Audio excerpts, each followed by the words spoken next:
This is how to become a genius. Well, if not a genius, at least far more aware of the world you live in and far better able to describe it than you may have been previously to take in this simple idea. Anyone can become reasonably expert on just about anything provided they take the time and space and patience with themselves to develop the ability to describe phenomena. And from one phenomena, be able to describe one phenomenon, then you can develop the ability to describe any phenomenon. And it's the evolution of your own thought process that's involved in this. And it's based on evolutionary psychology.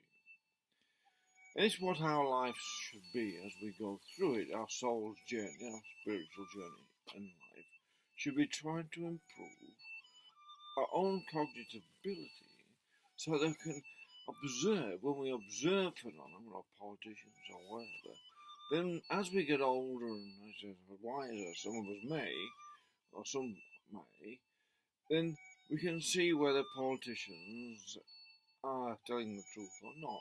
And this is a very important facet of taking this little idea to heart and to mind and adapt it into your daily paradigm time, so then you can improve your ability to perceive and understand and describe and analyze what you see and what you observe.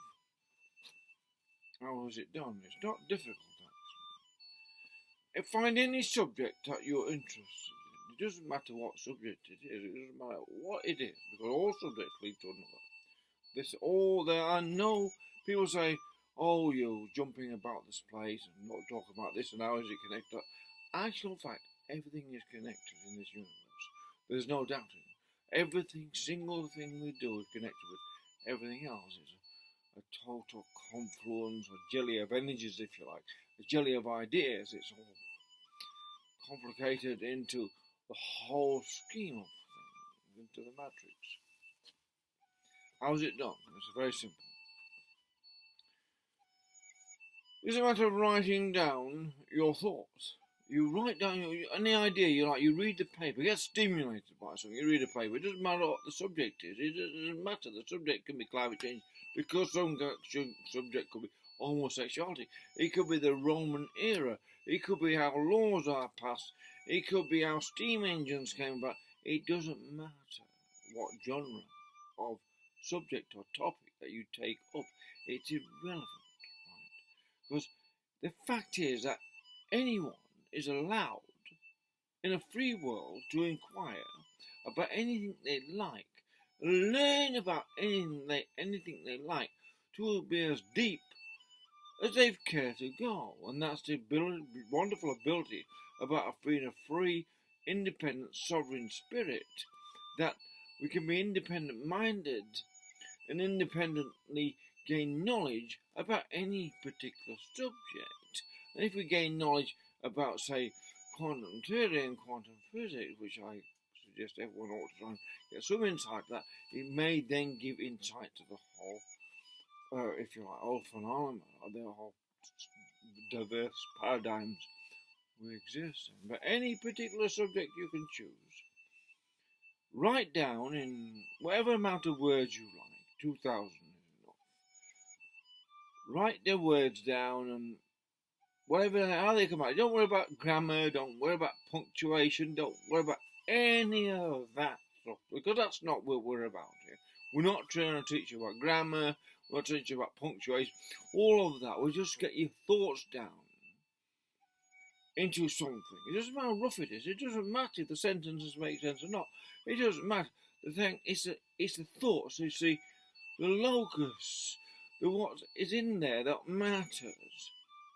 Now, when you've written your first essay, then you can then put it away for 2 weeks and then keep reading. The important part is to do stretch.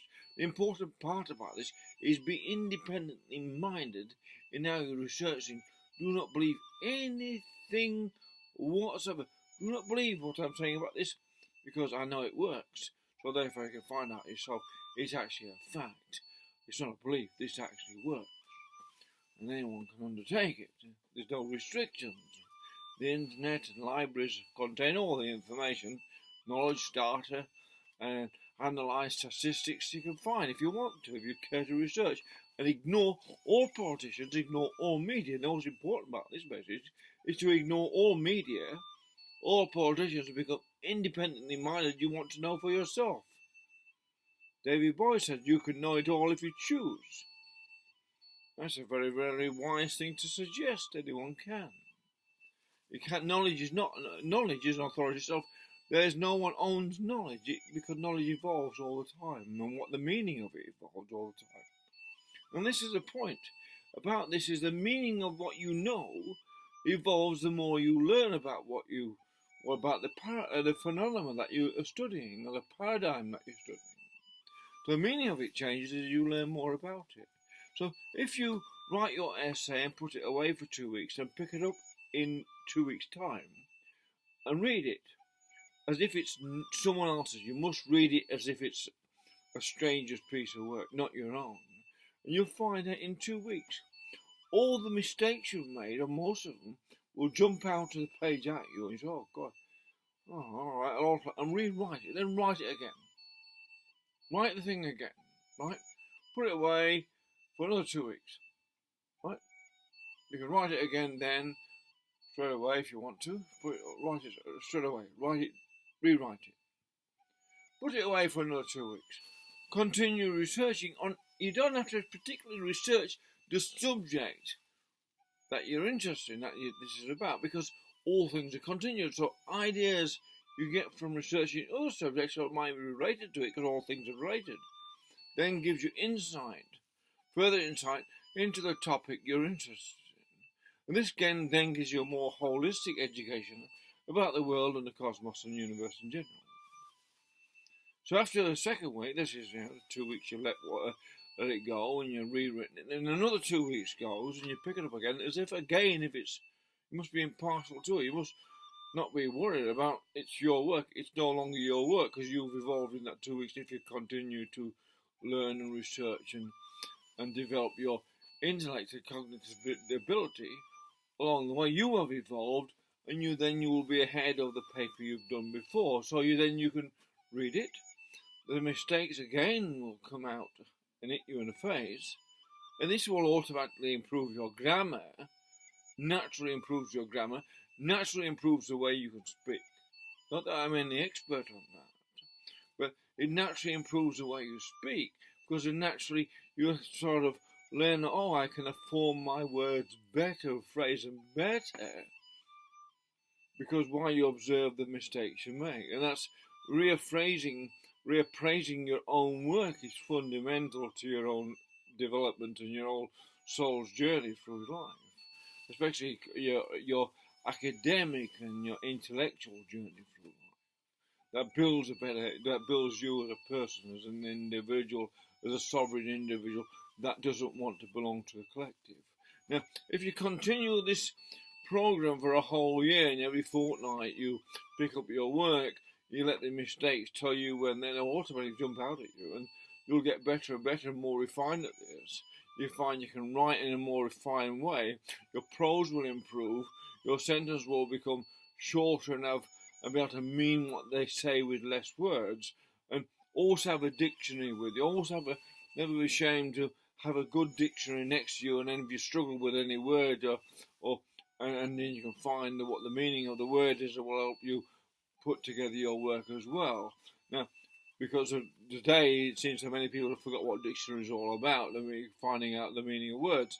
But nonetheless, keep this up for a whole year, and then it will become a lifetime habit. And it becomes a lifetime habit of writing down your thoughts.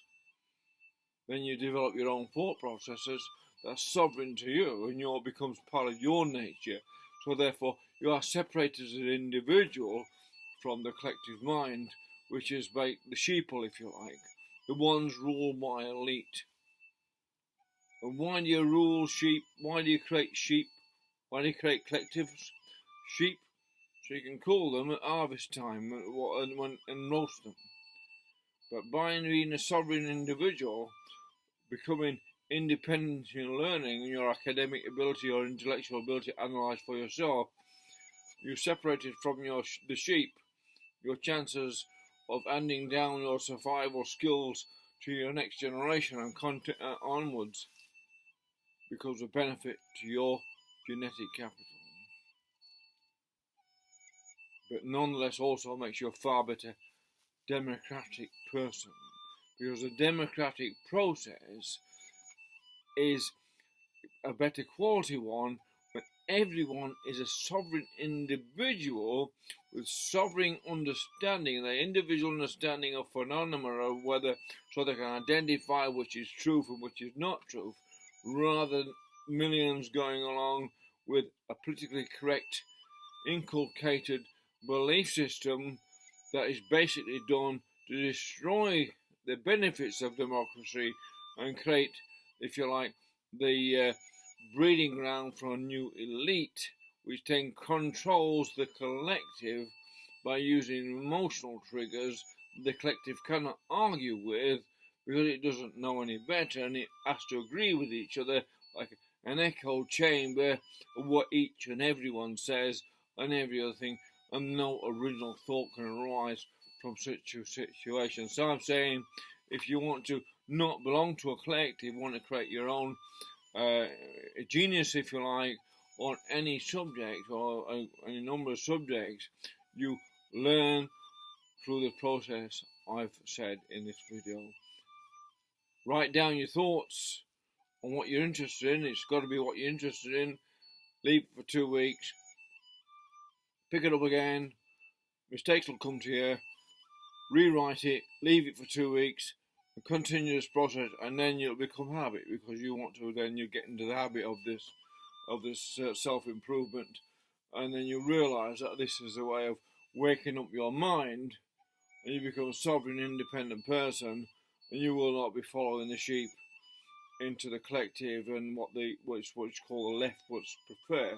Society lived within this sort of cave, if you like, put everyone back into the dark ages. Well, we don't really know. Don't really need that. We came out of the dark ages, got out of the religious yoke, and gained enlightenment through reading and writing and whatever. And now the left want to curtail that through any means it can. I'm saying this way can help you, the individual, escape the prison the left are creating.